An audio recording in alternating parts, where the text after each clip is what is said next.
الحمدللہ رب العالمین والصلاة والسلام علی خیر خلق اللہ محمد ابن عبداللہ صلوات اللہ وسلامہ وبرکاتہ علیہ ثم اما بعد۔ فضل الاسلام نامی ایک رسالہ ہے۔ نام سے ہی آپ لوگوں کو پتہ چل رہا ہے کہ اس رسالے میں اسلام کی میرٹس کا ذکر ہے کہ اسلام کتنی عظیم چیز ہے۔ تیسرا باب پڑھ رہے ہیں، باب تفسیر الاسلام۔ یہ باب ہے اس بارے میں کہ اگر ایک شخص ایمان اور اسلام کا دعویٰ کرتا ہے تو اس کو کچھ ABCD اسلام کی آنی چاہیے۔ اس باب میں ایک حدیث پڑھ چکے ہیں، بلکہ پڑھ رہے ہیں، ایک آیت پڑھ چکے ہیں۔ پہلی حدیث یہ تھی کہ اے محمد آپ مجھے اسلام کے بارے میں خبر دیجئے۔ اہل علم ایک قاعدہ بیان کرتے ہیں، جب کسی چیز کی ایسنس اور اس کی اصل ماہیت کا سوال ہوتا ہے تو آپ جواب میں اس کی بنیادیں ذکر کریں گے۔ تو آپ نے اصول بیان فرمائے کہ دیکھو اسلام یہ ہے کہ تم اس بات کی گواہی دو کہ اللہ تعالیٰ کے علاوہ کوئی سچا معبود نہیں ہے، شہادتی ان لا الہ الا اللہ۔ ہمیں اسی پر بات کرنی ہے۔ پہلے یہ بات کر چکے ہیں کہ اسلام اور ایمان ایک ہی ہوتے ہیں، اسلام اور ایمان گھٹتے بڑھتے ہیں۔ اسلام اور ایمان میں کہنا، عمل کرنا اور لوگوں کو بتلانا شامل ہے۔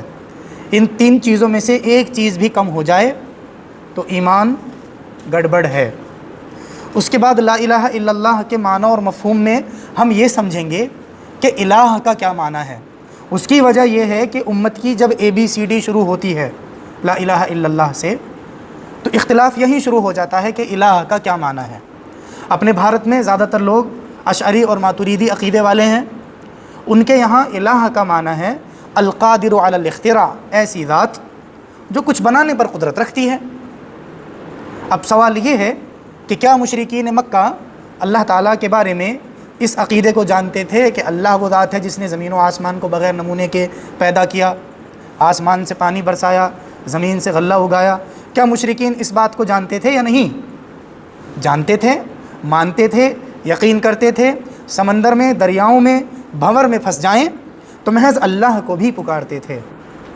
تو اگر لا الہ الا اللہ میں الہ کا معنی آپ یہ بتلائیں گے کہ الہ کا مطلب ہے سب کچھ کرنے والی ذات اللہ کی ہے، اللہ کے بغیر کچھ نہیں کر سکتا، تو سوال یہ ہے کہ یہ بات تو ابو جہل و ابو لہب، عتبہ اور شیبہ اور مشرکین مکہ پہلے سے ہی مانتے ہیں۔ پھر رسول اللہ صلی اللہ علیہ وسلم کی یہ بات سن کر قولوا لا الہ الا اللہ تفلحوا یہ پریشان کیوں ہوئے؟ اس کا مطلب ہے کہ یہ جو معنی اور مفہوم آج بیان کیا جا رہا ہے اصل میں لا الہ الا اللہ کا یہ مطلوب نہ تھا، کیونکہ مشرکین اس معنی اور مفہوم کو پہلے سے ہی جانتے، مانتے اور یقین کرتے تھے۔ جھگڑا کہاں ہوا تھا کہ وہ الہ کا معنی جانتے تھے۔ لغت میں کیا ہوتا ہے؟ الہ یا لہو کا مطلب ہوتا ہے کسی کی بندگی کرنا، کسی کی عبادت کرنا۔ جیسے کہ فرعون کے بارے میں اس کے لیڈرز نے، اس کے وزیروں نے کہا کہ موسیٰ کو جانے دو گے، موسیٰ کو ایسے ہی جانو دو گے، وَيَذَرَكَ وَآلِهَتَكَ کہ تمہاری کنگشپ کو بھی چھوڑ دیں، تمہاری بادشاہت کا بھی انکار کر دیں اور تیری عبادت کا بھی انکار کر دیں۔ وَيَذَرَكَ وَآلِهَتَكَ أَيْ عِبَادَتَكَ تو الہ یا لہو کا معنی کیا ہے؟ عبادت کرنا۔ تو کلمت لا الہ الا اللہ کا میننگ ہمیں کلیئر ہو گیا کہ کلمت لا الہ الا اللہ کا میننگ سب کچھ کرنے والی ذات اللہ ہے، یہ نہیں ہے بتلانا۔ کیوں؟ کیونکہ یہ عقیدہ مشرکین کا پہلے سے ہے اول۔ نمبر دو، مشرکین مکہ اللہ تعالیٰ کی عبادت کرتے تھے لیکن ان کے عبادت میں خلوص نہیں تھا۔ خلوص کا مطلب ہے صرف اللہ کی نہیں کرتے تھے، اللہ کی بھی کرتے تھے اور اپنے پسندیدہ لوگوں کی بھی کرتے تھے۔ اچھا، دوسری چیز یہ ہے کہ جن لوگوں نے الہ کا معنی رب کیا ہے، رب یعنی پالنے والا، تو ایک معنی میں یہ ٹھیک ہے۔ وجہ کیا ہے کہ رب کون ہے؟ جو پیدا کرتا ہے، زندہ کرتا ہے، مارتا ہے، رزق دیتا ہے، جلاتا ہے۔ تو جس کے پاس اتنے اختیارات ہوں اس کی عبادت کی جائے گی یا اس ذات کی جائے گی؟ افمن یخلق کمن لا یخلق کہ جو پیدا ہوا ہے وہ اس جیسا ہو جائے گا جو پیدا نہیں ہوا؟ وہ ذات جو لوگوں کو رزق دیتی ہے اسے رزق کی ضرورت نہیں ہے، وہ زیادہ عبادت کی مستحق ہے یا وہ لوگ جو کھانے پینے کے محتاج ہیں؟ عیسیٰ ہیں، مریم ہیں، تمام انبیاء ہیں، سب کھانے پینے کے محتاج ہیں نا۔ تو اگر رب الگ الگ آئے اور الہ تو دونوں کا معنی سیم ہوگا۔ جیسے کہ قبر میں جو سوال ہوگا کیا ہوگا؟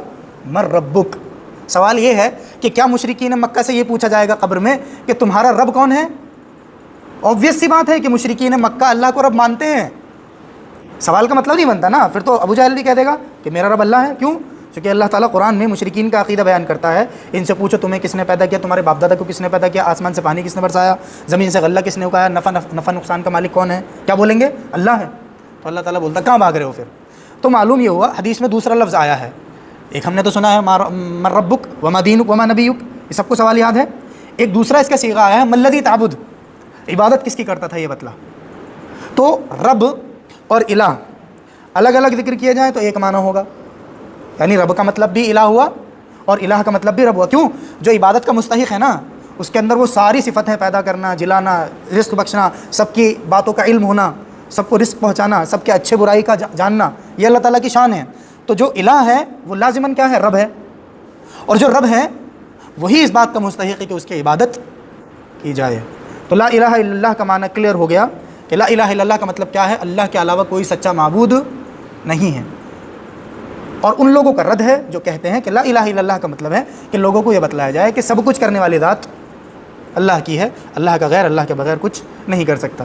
آج چونکہ ہم کچھ لوگ ہمارے ساتھ جڑے ہوئے ہیں تو یہ تھوڑا سا لمبا چلے گا، تو آپ کے لیے اجازت ہے، آپ لوگ جا سکتے ہیں، آپ اپنی صلاۃ پڑھ سکتے ہیں، اور اگر آپ کا من کرے تو آپ بیٹھ بھی سکتے ہیں. پھر اس کے بعد بات جو ہے حدیث کا دوسرا ٹکڑا شروع ہوتا ہے، صلاۃ قائم کرنا، زکوٰۃ دینا، حج کرنا اور رمضان کے روزے رکھنا. تو یہ بات ہم نے اختصار سے بتلا دی ہے، چونکہ اب حدیث پڑھ رہے ہیں تو اس کو دوبارہ ریپیٹ کرنا ضروری ہے کہ اسلام اور ایمان اور شہادتین ہم نے جان لیا، ہمارے دل میں عقیدہ ہے کہ بھئی اللہ تعالیٰ کے علاوہ کوئی عبادت کے لائق نہیں ہے، یہ بات ہم نے جان لی. اب سوال یہ ہے کہ یہ جو اعمال ہیں، ان اعمال کا اس ایمان اور اسلام سے کس حد تک تعلق ہے؟ کیا اگر کوئی شخص روزہ چھوڑ دے تو وہ کافر ہو جائے گا، یا وہ نماز چھوڑ دے تو کافر ہو جائے گا؟ تو اس میں تفصیل ہم پہلے بھی ذکر کر چکے ہیں. نماز ایک ایسا مسئلہ ہے جس میں علماء نے اختلاف کیا ہے کہ اگر اس نے ایک وقت کی بھی چھوڑ دی تو اس کا نکاح ختم ہو جاتا ہے، اس کو مرتد کی کیٹیگری میں رکھا جاتا ہے. لا یغسل ولا یصلی علیہ ولا یدفن فی مقابر المسلمین، ابن ابی زید القیروانی وغیرہ نے نقل کیا ہے کہ نہ غسل دیا جاتا ہے، نہ صلاۃ جنازہ پڑھی جاتی ہے، اور نہ ہی مسلمانوں کے قبرستان میں دفن کیا جاتا ہے. ایک رائے اہل علم کی یہ ہے، امام احمد اور بعض علماء شافعیہ اسی طرف گئے ہیں، اور صحابہ کرام سے اسی قسم کے اقوال منقول ہیں کہ وہ نماز چھوڑنے کے علاوہ، صلاۃ کے ترک کرنے کے علاوہ، لا یرون من الاعمال ترکہ کفرا الا الصلاۃ، کہ کسی کام کا چھوڑنا اسلام لانے کے بعد وہ کفر نہ جانتے تھے بجز صلاۃ کے. ٹھیک. لیکن دوسرے علماء کی رائے یہ ہے کہ بعض احادیث میں آیا ہے کہ ادخلہم اللہ الجنۃ بغیر عمل عملوہ ولا خیر قدموا، جل کے کالے ہو چکے ہیں یہ جہنم میں، اب ان کی سفارشیں ہو رہی ہیں. تو حدیث میں آتا ہے کہ اللہ تعالیٰ نے ہؤلاء اتقاء الرحمن، ہاں یہ لفظ ہے، یہ اللہ تعالیٰ کے رحمان کے اتقاء ہیں. یہ کون ہیں؟ یہ لوگ نکل کر آئے ہیں جہنم سے، یہ اتقاء رحمان ہیں. کیا ہے ان کی کوالٹی؟ ادخلہم اللہ الجنہ، اللہ نے انہیں کہاں داخل کیا ہے؟ جنت میں. کیسے؟ بغیر عمل عملوہ، بنا کسی عمل کے کیے ہوئے، ولا خیر قدموا، اور نہ ہی کوئی بھلائی آگے چھوڑی تھی. ایک حدیث تو یہ ہو گئی. اور بہت سی روایات ہیں، جیسے حذیفہ ابن یمان سے آتا ہے کہ حذیفہ ابن یمان نے رسول اللہ صلی اللہ علیہ وسلم کا قول نقل کیا کہ من قال لا الہ الا اللہ، جس نے لا الہ الا اللہ کا اقرار کیا، دخل الجنہ، جنت میں جائے گا. تو صلہ ان کے شاگرد وہ کہتے ہیں لا یرون الصلاۃ ولا الصوم، حضرت یہ نہ روزہ جانتے ہیں نہ نماز جانتے ہیں، پھر کیا معاملہ ہے جنت میں جانے کا؟ تو آپ نے فرمایا صلہ، یہ بات تجھے کتنی ہی کرنا گزرے، لیکن بات ایسی ہی ہے کہ جس شخص نے لا الہ الا اللہ کہا وہ جنت میں داخل ہوگا. ایک اور حدیث ہے، آپ نے پڑھی ہوگی، کہ جو شخص صلوات خمس کی پابندی کرتا ہے، ان کو وقت پر ادا کرتا ہے، اس کے لیے جنت کا وعدہ ہے. اور جو شخص صلوات خمس کو ان کے وقت پر ادا نہیں کرتا یا چھوڑ دیتا ہے تو اللہ کا اس سے کوئی وعدہ نہیں ہے، چاہیں تو سزا دے چاہیں تو بخش دے. تو یہ نصوص ایسے ہیں جن کی وجہ سے بظاہر یوں معلوم ہوتا ہے کہ صلاۃ کا ترک کر دینے والا بھی شاید جنت میں چلا جائے. یہی وجہ ہے کہ انٹرنیٹ پر ایک مسئلہ بہت گھوم رہا تھا، حالانکہ آپ اس سے واقف نہیں ہوں گے، کہ علامہ البانی مرجی ہیں. مرجی مطلب کہ علامہ البانی یہ کہتے ہیں کہ ایمان کا اقرار کر لینا، کلمہ پڑھ لینا، دل سے یقین کر لینا کافی ہے، اگرچہ نیک عمل نہ ہو. اور ایمان کس چیز کا نام ہے؟ زبان سے بولنے، دل سے یقین کرنے اور اعضاء اور جوارح سے عمل کرنے کا. تو علامہ البانی اور دیگر علماء اہل حدیث نے جب یہ کہا کہ تارک صلاح کافر نہیں ہے، تو اس کا مطلب کیا ہوا؟ عمل کی ضرورت نہیں ہے. تو عمل کی ضرورت نہیں ہے تو لوگوں نے کیا شوشہ چھوڑا؟ ارے یہ علامہ البانی کیا ہیں؟ مرجی ہیں. کیوں؟ کیونکہ یہ عمل کو ایمان میں داخل ہی نہیں مانتے. حالانکہ بات یہ نہیں ہے، وہ ایمان میں داخل بھی مانتے ہیں، شرط بھی مانتے ہیں، کمال نہیں مانتے، شرط مانتے ہیں۔ لیکن بات یہ ہے کہ جس طریقے سے آپ ایک شخص کے ایمان لانے کے بعد، کیا ہم سب کی نمازیں سیم ہیں؟ الگ الگ ہیں؟ کیا سب کی قبول ہوتی ہیں؟ نہیں ہوتی ہیں، لیکن پھر بھی معاملہ کون سا کیا جاتا ہے؟ اہل ایمان کا کیا جاتا ہے نا۔ اچھا چلیے اس کو چھوڑ دیجئے، ایک شخص شراب کی حرمت کا قائل ہے لیکن شراب بھی پیتا ہے، کیا یہ کافر ہے؟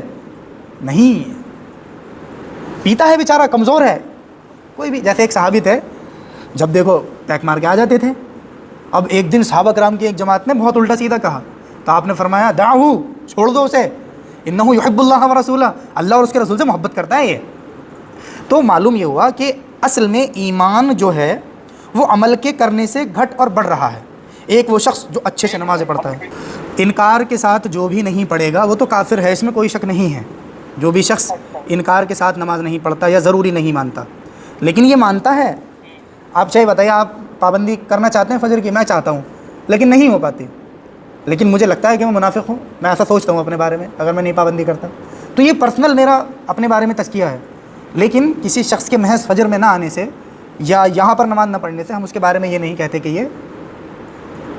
تو اب دیکھیں ایمان اس کا دل ہے، اس کسی سے بھی پوچھ لیجیے آپ، مسجد میں جتنے بھی لوگ ہیں ہماری جو رمضان کے بعد حاضر نہیں ہوئے ہیں، سب کیا کہیں گے؟ ہاں انشاءاللہ میں آ جاؤں گا، ہے نا، ہاں صبح فجر میں مجھے کال کرنا۔ ان کا دل ہے نا سب کا، نیند کی مشغولیت، نیند سے محبت ہم سے، کس قدر تم پہ گراں صبح کی بیداری ہے، ہاں ہم سے کب پیار ہے، نیند تمہیں پیاری ہے۔ تو یہ ہے ایک چیز، لیکن اس کی وجہ سے اس کو کافر کہنا، بہرحال علماء کی ایک جماعت اسی طرف گئی ہے کہ بھئی سیدھی سی بات ہے، جو بندہ نماز پڑھ ہی نہیں رہا ہے بالکل بھی، جو بندہ نماز نہیں پڑھ رہا ہے اس کا تو معاملہ بہت دور کا ہے اصل میں، آپشن اس کے لیے آپشن بچتے نہیں ہیں۔ ہاں ہم نے کہا نا اس کے لیے آپشن بہت کم ہے، اگرچہ بعض روایت سے ایسا معلوم ہوتا ہے کہ بغیر عمل عملوا ولا خیر قدموا، نہ کوئی ایک نیک عمل کیا اور نہ ہی کوئی خیر آگے چھوڑی۔ لیکن بہرکیف جب نصوص کا ہم اسٹڈی کرتے ہیں تو ہمیں یہی معلوم ہوتا ہے کہ آپ لوگوں کو اس طریقے کی لینینسی اور نرمی نہیں دے سکتے، اس طریقے کی نرمی دیں گے تو وہ چھوڑ کر کے بھاگ جائیں گے۔ یہی وجہ ہے کہ اپنے علماء احناف ہند و پاک میں، چونکہ مرجئہ العقیدہ ہیں، تو ان کے یہاں آپ دیکھیں گے کہ لوگوں کو چاہے کتنا ہی برا ہو اس کو اچھی بات کی ترغیب دو، اس کو نیکی کی طرف ابھارو، اس کی برائی نہ کرو، اس کی اچھائیوں کی طرف دیکھو۔ اور یہی وجہ ہے کہ ان کے یہاں 5 وقت کی نمازی کم ہے، جمعے والا زیادہ ہیں۔ یہ جمعے والے اس لیے زیادہ ہیں کہ ان جمعے والوں نے بچپن سے اپنے ماں باپ سے، اپنے علماء سے یہ سیکھا ہے کہ من ترک 3 جمعات تہاونا خرج من ذمۃ اللہ، اس طریقے کے الفاظ آئے کہ جو آدمی 3 جمعے چھوڑ دیتا ہے تو اس کے دل پر مہر لگ جاتی ہے، ذمہ داری سے اللہ کی نکل جاتا ہے۔ اس طریقے کے الفاظ اگر میں غلطی نہیں کر رہا ہوں تو آپ دیکھیں گے کتنا ہی بڑا پاپی ہو، شاذ و نادر، وہ تیسرا جمعہ ضرور بھٹکتا ہے، چاہے بھارت کے کسی بھی کونے پر ہو، 1 چھوڑ دے گا، 2 چھوڑ دے گا۔ تو یہ وجہ کیا ہے کہ ان کی تربیت ایسی ہی ہوئی ہے کہ آپ کو کیا کرنا ہے، جمعہ نہیں چھوڑنا ہے۔ اگر اس کی تربیت جمعے جیسی 5 صلوات کی ہوتی جیسے حجاز میں یعنی سعودی عرب وغیرہ میں، وہاں بہت عجیب سی بات ہے کہ کوئی آدمی نماز نہیں پڑھتا۔ جیسے اپنے یہاں تو یہ عجیب سی بات ہے کہ تم نماز پڑھتے ہو 5 وقت کی، تو وہاں یہ عجیب سی بات ہے کہ لوگ نماز نہیں پڑھے۔ چھپ جائے کوئی گھر میں گھس جائے تو بات الگ ہے، لیکن قانونی طور پر تو اس نے نماز پڑھنی ہی ہے۔ تو یہ اصل میں ہمیں ایسا بتلایا بھی گیا ہے، تو اس کی ایک وجہ ہے۔ آج کے لیے اتنا ہی کر لیتے ہیں زبیر، انشاءاللہ کل جو ہے آگے تفصیل سے اس پر بات کریں گے، بہتر ہے نا۔ اور اس صلاۃ والے مسئلے پر مجھے کچھ ڈاؤٹس ہیں اور کچھ مسئلے بھی ہیں، پوچھوں؟ ایک پوچھ لیجئے، صرف ایک، نماز قضا ہو جائے تو نماز پڑھ کے سنائیے، سوال سنائیے، چیٹ باکس میں کوئی سوال آیا؟ میں پڑھ کے سناؤں؟ ہاں سنا دیجیے۔ ایک سوال یہ ہے، نماز قضا ہو جائے تو نماز پڑھنی ہے یا چھوڑ دینی ہے؟ فوراً پڑھنی ہے، اٹھتے ہی فوراً۔ والے کہتے ہیں قضا نماز نہیں پڑھنی چاہیے، but isn't it better to pray instead of not praying at all؟ ظاہر ہے یہ اصل میں جنون ہے جس نے بھی اس طریقے کی بات کہی ہے کہ قضا نماز نہیں پڑھتے ہیں۔ ہاں یہ الگ بات ہے کہ آپ کا جو ایٹیٹیوڈ ہے وہ قضا نماز ہی پڑھنے کا ہے، تو اب خطرہ ہے۔ اگر آپ کے والدین یہ بولتے ہیں نا کہ آپ کا ایٹیٹیوڈ ہی قضا پڑھنے کا ہے، تو اب پھر آپ کو نظر ثانی کرنی چاہیے۔ ہاں سال میں، مہینے میں، 2 ہفتے میں، 3 ہفتے میں ایک بار قضا ہو گئی صلاۃ تو سمجھ میں آتا ہے، آپ نے فوراً پڑھنی ہے۔ سو رہے ہیں تو اٹھ کر پڑھنی ہے، بھول گئے ہیں تو یاد آتے ہی پڑھنی ہے، اور اگر کوئی ایسی کیفیت ہے کہ آپ نماز نہیں پڑھ پائے تو آپ نے فوراً پڑھنی ہے۔ قضا تو پڑھنی ہے۔ اللہ کے رسول وسلم کے زمانے میں جب ایسا ہوا تھا تو بلال وغیرہ سب سوتے رہ گئے تھے، یاد نہیں رہا، تو سورج کی جیسی شعائیں پڑھی تو اٹھ گئے صحابہ کرام، تو آپ نے فوراً نماز ادا کی۔ یہ نہیں کہ بھئی اب نکل گئی تو نہیں پڑھنی ہے، لیکن یہ شاذ و نادر ہوگا، ایسا نہیں ہے کہ آپ کا ایٹیٹیوڈ ہی قضا نماز پڑھنے کا ہے۔ جی بتائیے.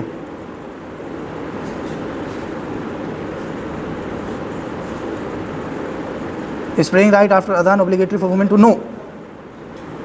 Just you have to confirm that the time of salah has occurred. Once you have confirmed that the time of salah has occurred, you can pray your salah. No need to listen to the adhan. ایسے سمجھ سکتے ہیں اسے آپ. آپ کو جیسے ہی علم یقین ہو گیا کہ نماز کا وقت ہو گیا آپ پڑھ لیجیے.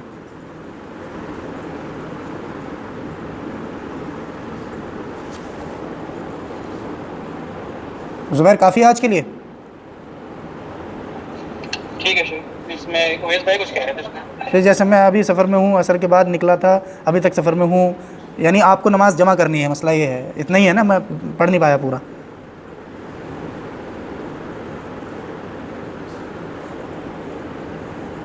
سوال پڑھیں گے؟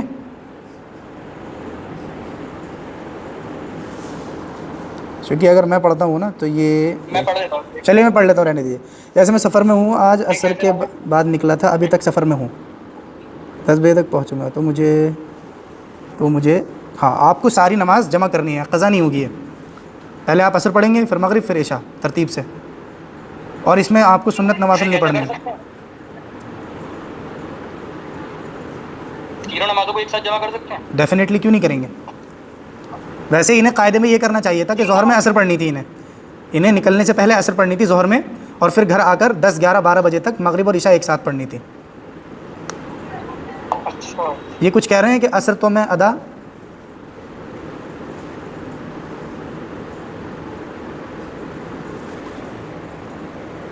کر کے نکلا تھا, تو کوئی مسئلہ نہیں ہے, آپ کو صرف مغرب اور عشاء پڑھنی ہے بس.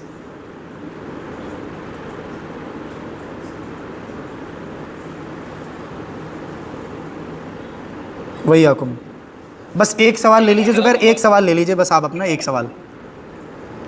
ہو گیا بس, ہو گیا. میں وہ پرسنلی بات کر لوں آگے. بہتر ہے, بہتر, گہرا مسئلہ ہے تھوڑا.